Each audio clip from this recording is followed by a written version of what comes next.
Hello everyone, আসসালামু আলাইকুম। কেমন আছেন সবাই? চলুন আজকে আপনাদেরকে এই আমার ছোট্ট অরণ্য থেকেই ভিডিওটা স্টার্ট করছি আপনাদের সাথে আমার নতুন আরেকটি দিনের গল্প শেয়ার করার জন্য। আজকের গল্পে আমি কিন্তু আপনাদের সাথে একদম ইজিভাবে স্মোকি চিকেন দম বিরিয়ানি কীভাবে রান্না করা যায় সেই রেসিপিটা শেয়ার করব। একদমই আমার মনের মতো করে আমি রান্না করি, কেমন হয় কারণ আমার বাচ্চারা খুব পছন্দ করে, তো তাই সেই রেসিপিগুলো আমি আপনাদের সাথে মাঝে মাঝে একটু ট্রাই করার চেষ্টা করি। আমি কিন্তু কোনো পাক্কা রাঁধুনি নই। তো আশা করছি যাদের বাসায় ছোট বাচ্চা আছে বা বাচ্চা বড় কি ছোট বা বড়রা হোক, খুব মজা করে এই বিরিয়ানিটা খাবে। তো এই তো অনেক অনেক ছোট ছোট ফুলের শুভেচ্ছা দিলাম। আমার যে ভাল লাগে চন্দ্রমল্লিকাগুলার কালার এত সুন্দর, মাশাআল্লাহ। আজ শুক্রবার সকাল থেকেই কিন্তু ব্লগটা শুরু করেছি। আর হাজব্যান্ড যখন হাঁটতে যায় তার আগেই আমি খিচুড়িটা রান্না করে নিয়ে ঘুমিয়ে পড়েছিলাম একটু, কারণ ও আসতে আসতে প্রায় 1-1.5 ঘন্টা লেগে যায়। তো ও আজকে এসে, শুক্রবার যেহেতু, এসে হচ্ছে ডিম ভাজি, বেগুন ভাজি, আমি ওটা ম্যারিনেট করে রেখেছিলাম বেগুনটা, তো বেগুন ভাজি, তারপরে সালাদ আর আচার এগুলা নিয়ে রেডি করে টেবিলে তারপরেই কিন্তু আমাকে ঘুম থেকে ডেকে দিয়েছে। তো উঠে দুজনে মিলে সকালে নাস্তাটা সেরে নিলাম। ওই যে বলছিলাম আজকে আপনাদের সাথে সহজ পদ্ধতিতে চিকেন বিরিয়ানি রান্না করা দেখাবো। তো এখানে রাইসটা বসিয়ে দিলাম। রাইসের ভিতরে আমি একটু কাঁচা মরিচ বেটে দিয়েছি, আর ঘি দিয়েছি, তারপরে দিয়েছি লবণ, তেজপাতা, দারচিনি, এলাচ, আর সামান্য সাদা তেলও দিয়ে দিয়েছি। দিয়ে আমি কিন্তু রাইসটা বসিয়ে দিলাম, আর পানির পরিমাণটা একটু মেপে দিয়েছি, কারণ রাইসটা আমার 80% হতে হবে, ফুল হওয়া যাবে না। আর এদিকে আমি কিন্তু চিকেনটা ম্যারিনেট করে নিয়েছি। চিকেনটার ভিতরে কয়লা পুড়িয়ে তারপরে ফয়েল পেপার দিয়ে তো এই তো আমার কয়লাটা নিভিয়ে গেছে, আর কয়লা থেকে যে স্মোকিটা এসেছে সেটা দিয়ে কিন্তু চিকেনটা সুন্দর, খাওয়ার সময় বোঝা যাবে তান্দুরি চিকেনের মতো একটা ফ্লেভার চলে আসছে। তো আমি চিকেনটাকে এখন ভেজে নেব আপনাদের সাথে প্রথমে। তো এই তো ফ্রাই প্যানে আমি তেল দিয়ে তারপরে মাংসটাকে ভালো করে ভেজে নিব। আর এই পর্যায়ে বলে রাখছি, আজকে কিন্তু আমার একদমই চিকেন বিরিয়ানি রান্না করার ইচ্ছা ছিল না। তো আমি তো দেখেন পিসগুলো কিন্তু একদম ছোট ছোট। তো আমি যখন স্মোকি চিকেন বিরিয়ানিটা করি, আমি এই পিসগুলো একটু বড় বড় রাখার চেষ্টা করি, যেমন কাচ্চি মতো এরকম। তো আজকে তো আমি তরকারি রান্না করবো হাবিবের জন্য অন্যরকম করে, তো ওটার জন্য মাখাচ্ছিলাম। তো হাবিব বলছিল যে মা তুমি কি আজকে বিরিয়ানি রান্না করবে? তো যখন বললো, ওর কথাটা শুনে মনে হলো করেই ফেলি। তো সেখান থেকে তাড়াহুড়ো করে নিচ্ছি। আজকে কিন্তু শুক্রবার দুপুরে আপনারা জানেন আমি হচ্ছে শাক ভর্তা এগুলা বেশিরভাগ শুক্রবারে দুপুরে আর শনিবারে দুপুরে রাখার চেষ্টা করি, কারণ আমার হাজবেন্ড এই দুটো দিন দুপুরে আমাদের সাথে খায়। আর এ ধরনের ছোট ছোট মাছের চচ্চড়ি বা শাক ভর্তা ভাজি এগুলা খাবার কিন্তু দুপুরে খেতে মজা লাগে। আর ও যেহেতু বাকি সপ্তাহের 5টা দিন অফিসে দুপুরে খায়, আর বাসা থেকেও খাবার দেওয়া হয় না, ও ওখানে বোয়ার দিয়ে রান্না করে খায়, এই জন্য দেখা যায় যে আমি কিন্তু শুক্র শনি দুপুরটা আমরা এইসব খাবার খাই। তো এই জন্য আমি রান্না করি না।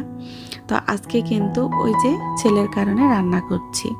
এদিকে কিন্তু পালং শাক, তারপরে ছোট মাছ এগুলো রান্না করব ভাবছি। তো ওগুলো রান্না করে রেখে দিব রাত্রের জন্য। তো ওর বাবা বলছিল পালং শাকটা আর ভাজি করো না, মানে পরদিন করার জন্য। তো চিকেনটা রান্না করতে করতে এদিকে ভাজি হতে হতে আমার প্রিয় আপুদের সাথে কিছু আমার গল্প শেয়ার করি।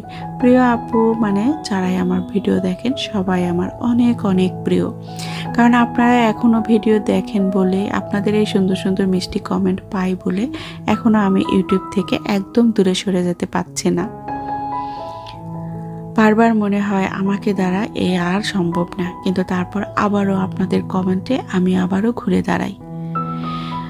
তো যাই হোক, এখন আজকে আপনাদের সাথে একটু শেয়ার করব অনেক দিন পর আমার প্রিয় আপুদের কিছু কমেন্ট। তো এদিকে চিকেন ভাজা হয়ে যাক, আর এদিকে আমি আমার আপুদের কয়েকটা কমেন্ট আপনাদের সাথে শেয়ার করি। কিছু কিছু কমেন্টে কিছু কিছু ভালো লাগা কথাগুলো এত ভালো লাগে, যেমন এই যে আমার প্রিয়, আমি 2025-এ প্রথম যে ব্লগটা দিয়েছিলাম সেখানে অনেক রাগে একটা ব্লগ দিয়েছি, কারণ আমার না কিছু কিছু বিষয় ইদানিং বয়সের কারণে হোক মানতে একটু কষ্ট হচ্ছে। তো সেখান থেকে খুব একটু ক্ষোভ ছিল, তো যার উপর ক্ষোভ তার উপর ছেড়েছি। আশা করছি সে যেহেতু নিয়মিত আমার ভিডিও দেখে সে অবশ্যই বুঝতে পারবে কার উপর ক্ষোভটা ঝেড়েছি। তো যাই হোক, এখন আমি বলছি যে আমাকে সুন্দর কমেন্ট করেছে সেই ভিডিওতে কে। প্রথমে কমেন্ট করেছে আমার ছোট বোন লাইফস্টাইল অফ দীপা থেকে দীপা। দীপা লিখেছে, তুমি চাইলেও সবার মতো হতে পারবে না আপু, তুমি কিছু যেমন তেমনই থেকো, ভালোবাসা আপনি। তো কমেন্টটা পড়ার পরে আসলে খুব মজাও পাইলাম।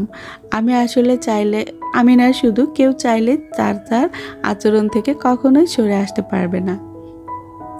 তা আপনাদের সাথে কথা বলতে বলতে কিন্তু চিকেনের এক পিঠ হয়ে গেছে, উল্টিয়ে দেওয়া হলো আবার পরের পিঠটা ভাজার জন্য।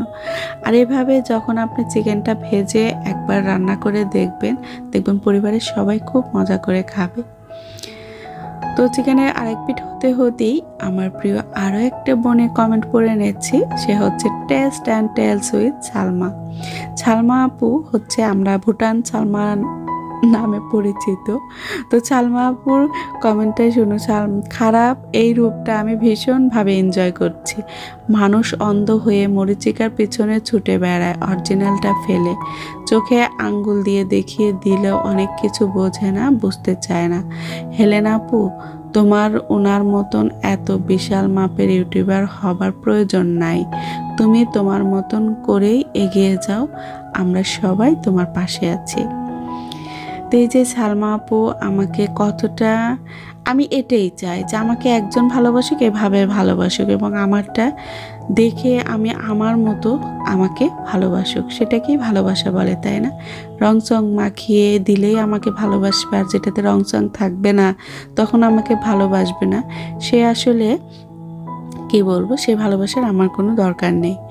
তো আরেকটা প্রিয় আপু কমেন্ট করেছে, হচ্ছে আমার ছোট বোন ফারিয়া লাইভ মানে ফ্যামিলি ব্লগ থেকে, ফারিয়াস ফ্যামিলি ব্লগ থেকে ফারিয়া লিখেছে, ও তো কি বলবো, সালমা, দীপা, ফারিয়া এরা যখন থেকে আমার ব্লগ দেখে, তারপর নীলুফা শিমুল আইডি থেকে নীলুফা, মারিয়া ফ্যামিলি ব্লগ থেকে মারিয়া, আরও অনেকেই আছে, শাইনুর সিদ্দিকা থেকে শাইনুর আপু, নুরি ব্লগস থেকে নুরি, নূর ব্লগস থেকে নুরি, তো অনেকেই যারা আমাকে ভালোবাসে শুরু থেকে আমার সাথে আছে, এখন পর্যন্ত আছে।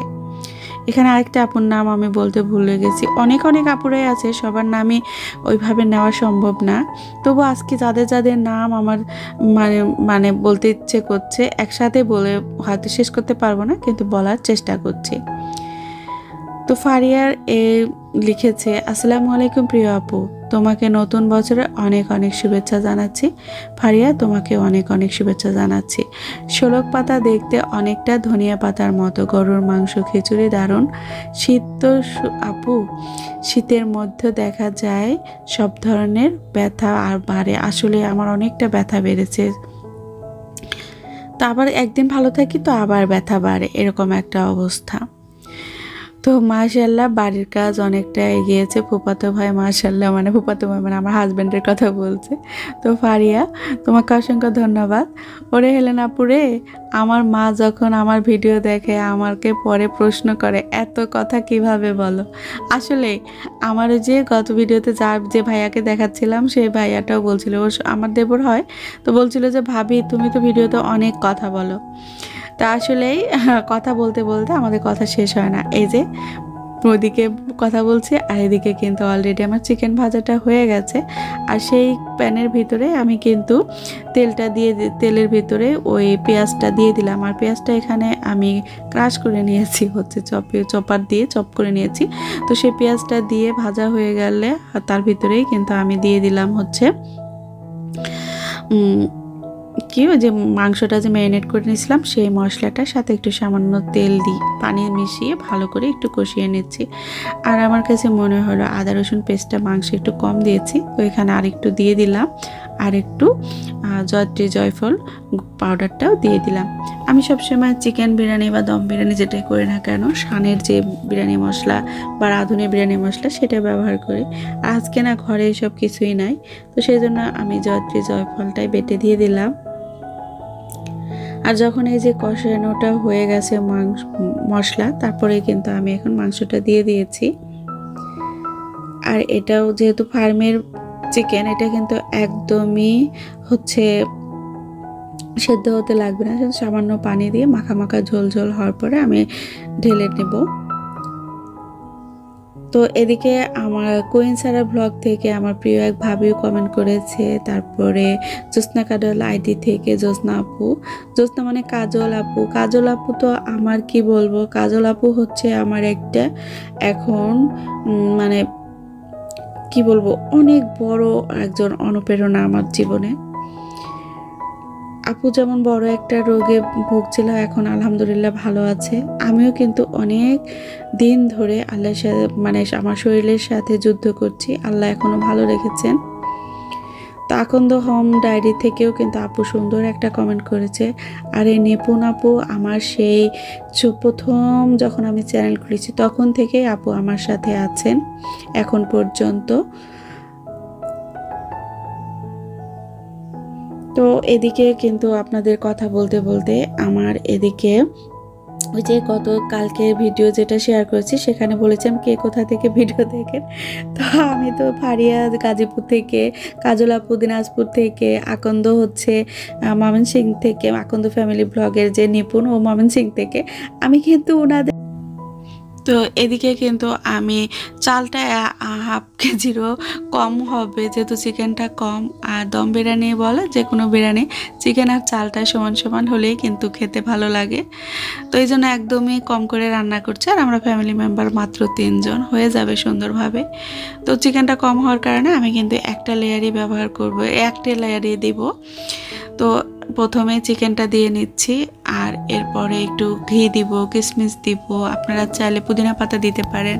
তো এবার আমার পুদিনার গাছের টপটা মারা গেছে, আর ছাদে যতটুকু পুদিনা গাছ ছিল সব মারা গেছে।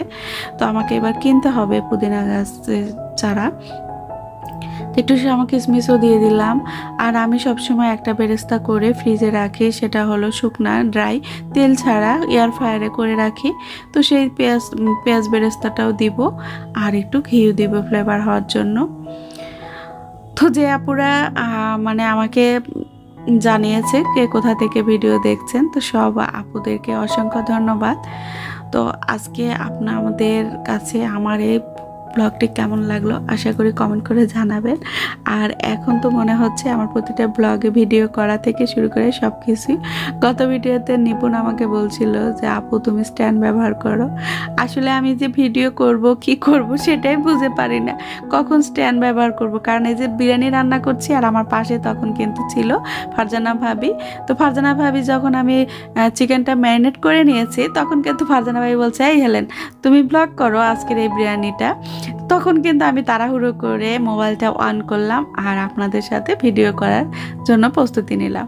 আমি আসলে এরকমই করছি, কেন যে এমন হচ্ছে মানে আমি প্রস্তুতি নিতে পারছি না। সবসময় মানুষ চিন্তা করে, তো আমি এইবারে 25 সালটা আমি কিন্তু ডিসেম্বরে একটা প্ল্যান করি যে সামনের বছরটা যদি বেঁচে থাকি তাহলে কি কি করব, নিজের মধ্যে কি পরিবর্তন আনবো।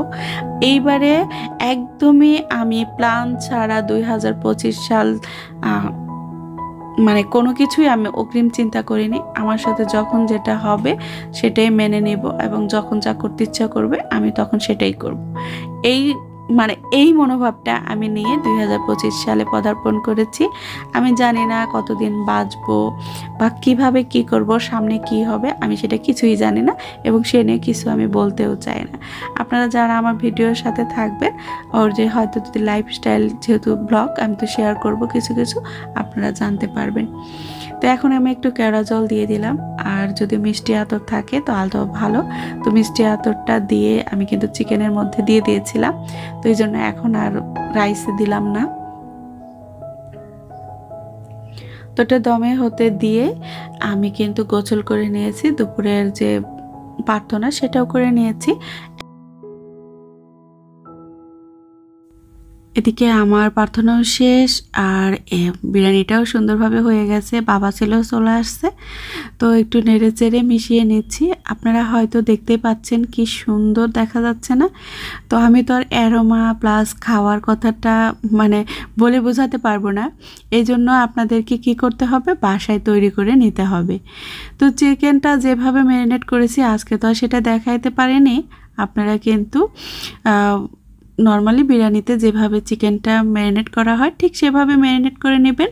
আর শুধু পরে একটু যে স্মোকি ফ্লেভার আসার জন্য ফয়েল পেপারটা দিয়ে তারপরে কয়লা গরম করে ওর ভিতরে রেখে একটু ঘি দিয়ে দিবেন, দেখবেন খুব সুন্দর একটা স্মোকি ফ্লেভার চলে আসবে আর খেতেও দারুণ লাগবে। তো এই ছিল আজকে ভিডিও। আপনাদের কেমন লাগলো আশা করি কমেন্ট করে জানাবেন। আর আমি জানি অনেক ভুল ত্রুটি কথা বলতে গিয়ে আমি বারবার আটকে যাচ্ছিলাম, তো মনে হচ্ছে প্রথমবার ভয়েস দিচ্ছি আজকে। তো আমি কিন্তু অনেক ভুল ত্রুটি করে ফেলেছি অলরেডি। ক্ষমা সুন্দর দৃষ্টিতে দেখবেন সবাই। আর সবাই ভালো থাকুন, সুস্থ থাকুন। নেক্সট ব্লগ দেখার আমন্ত্রণ জানাচ্ছি। আর আমার হাজব্যান্ড এখন ভিডিও কলে মেয়েদেরকে কল দিয়ে দেখাচ্ছে। আসলে ভালো কোনো কিছু রান্না করে খেতে গেলে না ওদের কথা খুব মনে করে। তো সবাই আমার পরিবারের জন্য দোয়া করবেন। আর নেক্সট ব্লগ দেখার আমন্ত্রণ জানিয়ে আজকে এখানে বিদায় নিচ্ছি। আল্লাহ হাফেজ, আসসালামু আলাইকুম।